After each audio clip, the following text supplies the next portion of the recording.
Señora del camino, muéstrame la vía para llegar al Padre, al lado de tu Hijo.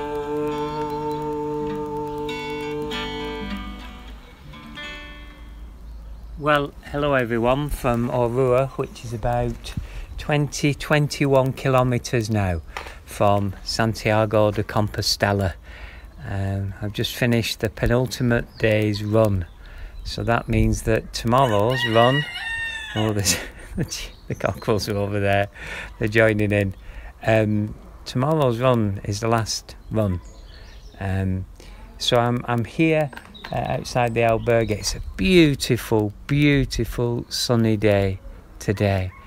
Such a contrast from yesterday. I'm delighted for my family and for the bishop because it's also a beautiful day, much through the woods, a real one to savour. So yesterday my bag arrived, which I was very happy about, and then later on in the afternoon my family arrived. They had a few more kilometres to walk, 2 more. The bishop was staying in the same village as I did, so we celebrated Mass together. The bishop celebrated the Mass, I was concelebrated, and it was a lovely celebration for my sister and brother-in-law's wedding anniversary. It was very special in a beautiful setting, and then we had a meal together, and that was great. I thought I'd lost my cross and chain with my miraculous medal and St. Christopher, and I thought that was going to have to be something I would let go of on the Camino, and I'd sent emails to the last 2 albergues to see if it had turned up, but then I found it again, so I was happy. I would have been sad if I'd lost that, but you know. So it was up this morning. There was breakfast across the way in the restaurant. It was a small village, so that's where we went for breakfast, and I had eggs this morning, which was great. Get some protein in me. And then the run, which was about 21 kilometres, 22 kilometres today, and busy. Oh my goodness, busy. It was like I almost imagine that if you had people giving reports on the Camino, you'd have someone doing the weather, and from now on in you'd have somebody doing the traffic reports as well, because at some stages there were traffic jams. What happens is Azura, which is 2 kilometres after I stayed last night, that's where the Camino del Norte comes in, and I think the Camino Primitivo as well, so they all sort of gather in together into this last bit from different routes. So as well as there be a lot of people who are walking the last 5 days, you've got people who've been on the road for longer coming in from different directions. There's certainly a sense of anticipation in the air today. The distance is such. I met a couple of French lads who were praying the rosary. I met them last in Saint-Jean-Pied-de-Port. Very prayerful people. One of them is an architect, and they had their berets on, which I thought was brilliant.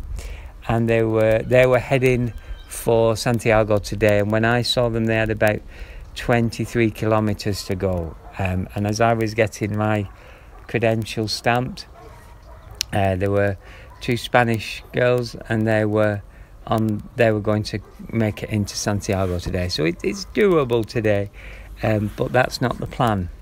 And it's important that I'm patient now, and also take some time. I am sat on a bench today with the sun shining on this beautiful autumn day,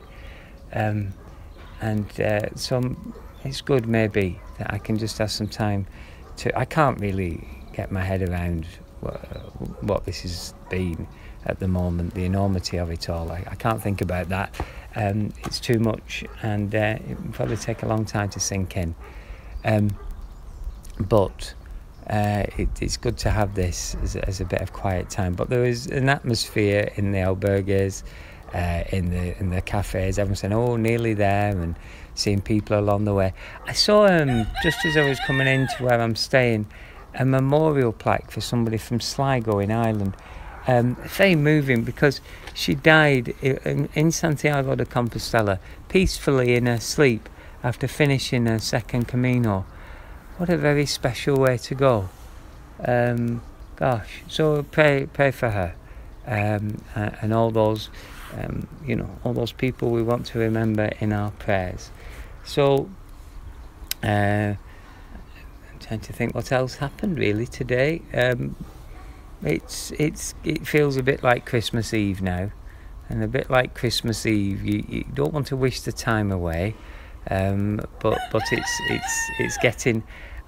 People, it was interesting. One of the pilgrims I know this morning said, "Oh, I don't want to trip up between here and Santiago." I understand that feeling. I remember it particularly for the first time, to get so close. So, but each moment is each moment. As I was running along, one of the pilgrims shouted, "Keep going. Every step that you make is more money for your charity." And people have been so generous supporting Caritas. So thank you to everyone for that and for all your prayers. So the plan tomorrow is that I run in to Santiago. I will stop at Monte de Gozo, partly to let Michael and Sister Mary Murphy know, because they're going to be there hopefully. I think I will be arriving there around about 11 o'clock Spanish time, so that's 10 o'clock at home, just depending on how busy it is and the terrain. But I'm going to stop at Monte de Gozo because that's where you see the towers of the cathedral for the first time, so I'd like to film that for all of you to see it, and then go in and then hopefully get into the cathedral before the Mass.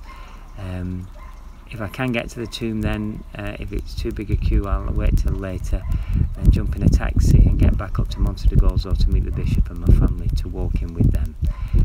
That's the plan, but I'm giving the plan to God and giving it all to God. So, Señora del Camino, pray for us. Oh, you are so with me in my rucksack and in my prayers.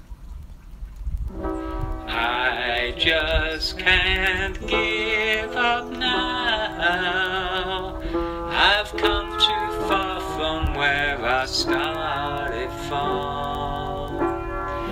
Nobody told me that the road would be easy, and I don't believe he's brought me this far to leave me.